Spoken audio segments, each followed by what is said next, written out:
एक गांव में औरतों की चोटी काटने की घटना होने लगी थी। जैसे ही रात होती, एक चुड़ैल अपने हाथ में खंजर लेकर आती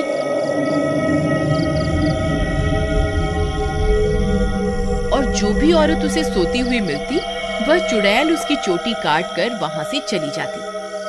किसी को ये समझ नहीं आ रहा था कि ऐसा क्यों हो रहा है।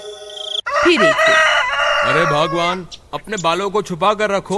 पूरे गांव में चोटी काटने की घटना बढ़ती ही जा रही है। कहीं उस चुड़ैल की नजर तुम्हारे लंबे बालों पे चली गई तो वो तुम्हारी चोटी काट कर ले जाएगी। अजी, आपको घबराने की कोई जरूरत नहीं है।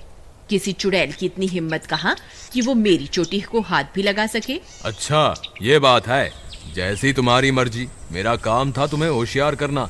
अगर चोटी कट गई तो फिर मेरे पास रोते हुए मत आना। इतना बोलकर भीमा वहां से चला जाता है।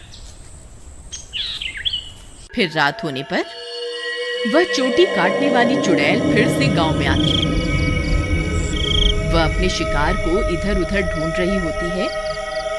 तभी उसे एक घर की खिड़की से एक औरत सोती हुई दिखाई देती है। वह चुड़ैल उस घर में घुस जाती है और उस औरत की चोटी काट लेती है। जैसे ही औरत की चोटी कटती है, उसकी नींद खुल जाती है। हे भगवान, ये चुड़ैल अंदर कैसे आ गई? हाय, मेरी चोटी कहाँ गई? अरे मर गई रे, इसने तो मेरी चोटी काट ली। तभी वह चुड़ैल उसकी चोटी को लेकर वहां से उड़ जाती है।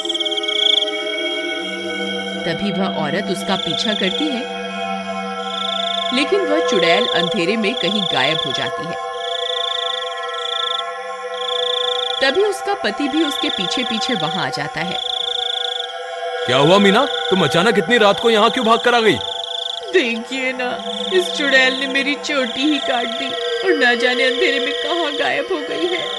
हे भगवान, ये क्या हो गया? तुम तो ठीक हो ना? उसने तुम्हें तो कोई नुकसान नहीं पहुंचाया ना? फिर वे दोनों उदास मन से वापस अपने घर आ जाते हैं।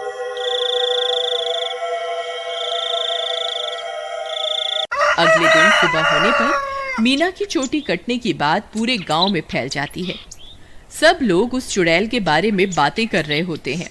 फिर भीमा को अपनी पत्नी की फिक्र होती है, तो वह अपने घर की ओर चल देता है।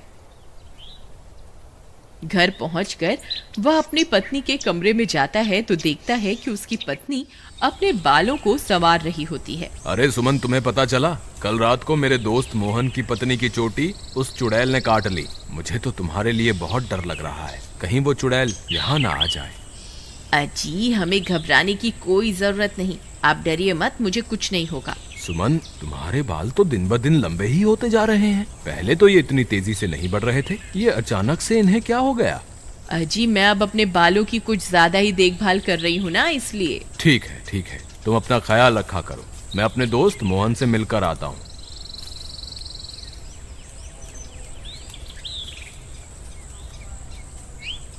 अरे भाई मोहन, तुम कैसे हो? भाभी के बारे में पता चला, सुनकर बहुत दुख हुआ। क्या बताऊं भीमा भाई, जब से मीना की चोटी कटी है उसका तो रो रो कर बुरा हाल है। और बताओ, सुषमा भाभी तो ठीक है ना?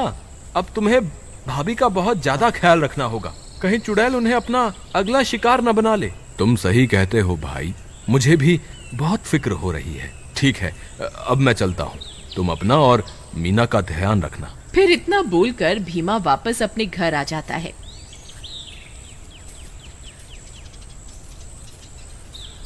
रात होने पर भीमा सो रहा होता है। अचानक उसे चीख सुनाई देती है। उसकी नींद खुल जाती है। वह इधर उधर देखने लगता है। सुमन कमरे में नहीं होती। वह बहुत डर जाता है। सुमन, कहाँ हो तुम? सुमन, कहाँ हो तुम? अरे, मैं तो लुट गई, बर्बाद हो गई। ये चुड़ैल तो मेरी चोटी काट कर ले गई। हाय, मैं तो लुट गई। अरे, ये किसकी आवाज है? लगता है चुड़ैल ने फिर से किसी औरत पर हमला कर दिया है। मुझे बाहर जाकर देखना होगा। फिर वह भागकर बाहर जाता है और देखता है कि बाहर कुछ गांव वाले खड़े होते हैं। वह उनके पास जाता है। क्या हुआ भाई? ये चीख पुकार कैसी थी? क्या हुआ? सब ठीक तो है ना? नहीं भाई, अभी अभी चुड़ैल इस बेचारी की चोटी काटकर अंधेरे में गायब हो गई। हे भगवान, सुमन तुम कहाँ हो? मुझे वापस घर जाना चाहिए। फिर वह वापस अपने घर की ओर दौड़ पड़ता है। जब वो घर पहुंचता है तो देखता है कि सुमन अपने बालों को सहला रही होती है। वह उसे देखकर हैरान हो जाता है। सुमन, तुम कहाँ चली गई थी? तुम्हें पता है अभी चुड़ैल ने फिर से किसी की चोटी काट ली। क्या तुम्हें बिल्कुल भी डर नहीं लग रहा? सुमन उसकी बातों को अनसुना कर देती है और खुशी खुशी अपने बालों को सहलाती रहती है। सुमन के बाल अब और भी लंबे हो चुके होते हैं। ये क्या सुमन, तुम्हारे बाल तो एक दिन में ही इतने लंबे हो गए, ये कैसे हो सकता है? भीमा सुमन के बाल देखकर घबरा जाता है। उसे समझ नहीं आता कि आखिर ये सब चल क्या रहा है। फिर अगले दिन सुमन के बालों की लंबाई की चर्चा पूरे गांव में फैल जाती है। सब लोग उसके बालों के बारे में बातें कर रहे होते हैं। अरे भाई, जब जब चुड़ैल किसी की चोटी काटती है तब तब भीमा की पत्नी के बालों की लंबाई बढ़ जाती है। मुझे तो लगता है भीमा की पत्नी ही चोटी काटने वाली चुड़ैल है। भीमा उन सारे गांव वालों की बातें सुन रहा होता है। उसे कुछ समझ नहीं आता कि वह अब क्या करे। फिर वह अपने दोस्त मोहन के पास मदद मांगने जाता है। मोहन भाई, मुझे लगता है सुमन ही चुड़ैल है जो गांव में सबकी चोटी काट रही है। तुम ऐसा क्यों कह रहे हो भाई? भाई, जब जब किसी की चोटी कटती है तब तब सुमन की बालों की लंबाई बढ़ जाती है। और कल जब चुड़ैल का हमला हुआ तब सुमन अपने बिस्तर पर भी नहीं थी, फिर अचानक पता नहीं कहां से आ गई। अगर ऐसा है तो हमें कुछ ना कुछ करना होगा। तुम आज रात को सोने का नाटक करना, फिर जैसे ही भाभी घर से निकले तुम उसका पीछा करना, तब दूध का दूध और पानी का पानी हो जाएगा। मोहन भाई, तुम भी मेरे साथ मेरे घर चलो, तुम वहीं छुप जाना, फिर हम इसे रंगे हाथों पकड़ेंगे। ठीक है, चलो फिर।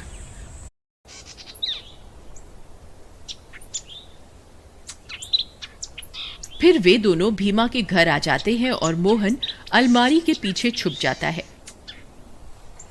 रात होने पर भीमा सोने का नाटक करता है। तभी सुमन उठती है और घर से बाहर निकल जाती है। भीमा भाई उठो, देखो भाभी घर से बाहर निकल गई है।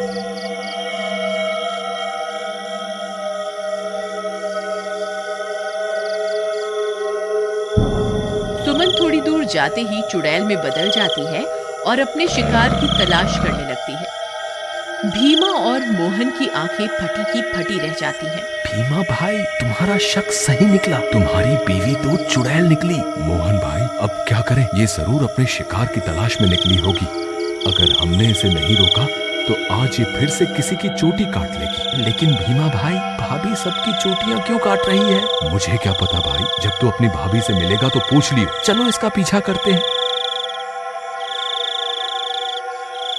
थोड़ी दूर उसका पीछा करने पर चुड़ैल एक जगह पर रुक जाती है। फिर वह इधर उधर अपने शिकार की तलाश करने लगती है। तभी चुड़ैल की नजर एक घर पर पड़ती है और वह उस घर में घुस जाती है। वहां उसे एक औरत सोती हुई दिखाई देती है। भीमा भाई, भाभी तो एक घर में घुस गई, अब क्या करें? अरे बेवकूफ, ये भाभी भाभी क्या लगा रखा है? इस वक्त वो तेरी भाभी नहीं है, वो एक चुड़ैल है। चलो हम भी इसके पीछे चलते हैं। अरे वाह, इसके बाल तो बहुत लंबे हैं, आज इसे ही अपना शिकार बनाऊंगी। तभी भीमा और मोहन वहां पहुंच जाते हैं। रुक जाओ भाभी, मैं आपको ऐसा नहीं करने दूंगा। ए चुड़ैल, वहीं के वहीं रुक जा, नहीं तो तुझे जान से मार देंगे। देखो सुमन, तुम ये ठीक नहीं कर रही हो, तुम्हें अभी के अभी ये सब रोकना होगा। ए मूर्ख इंसान, मैं कोई तेरी सुमन नहीं हूँ, मैं एक चुड़ैल हूँ। बस मुझे थोड़े और बालों की जरूरत है, फिर मैं महाशक्तिशाली बन जाऊंगी। फिर हर तरफ सिर्फ मेरा ही राज होगा। भीमा भाई, तुम इसे बातों में उलझाओ, मैं पीछे से जाकर इसकी चोटी काट दूंगा। फिर भीमा चुड़ैल को अपनी बातों में उलझाता है। तभी मोहन चुपके से चुड़ैल के पीछे पहुंच जाता है और उसकी चोटी काट देता है। अरे मर गई रे, ये तूने क्या कर दिया? मेरे सारे कराए पर पानी फेर दिया। चोटी कटते ही चुड़ैल की सारी शक्तियां खत्म हो जाती हैं और सुमन चुड़ैल के चंगुल से आजाद हो जाती है। अरे भाभी, आप वापस आ गई? मोहन भैया, आपका बहुत बहुत धन्यवाद।